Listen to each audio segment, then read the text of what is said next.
কবুতরকে খাবার দিয়েছিলে? আপনিই দিছিলেন, ভুইলা গেছেন। কে কোত্থেকে বলছিলেন? হ্যালো সুমন, আমি মা।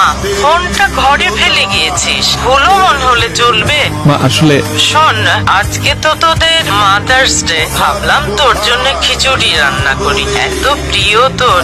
কিন্তু রান্নাঘরে গিয়ে দেখি মুগ ডাল নেই। তুই বাসায় আসার সময় 1 কেজি মুগ ডাল আর একটা ফার্মের মুরগি নিয়ে আসিস।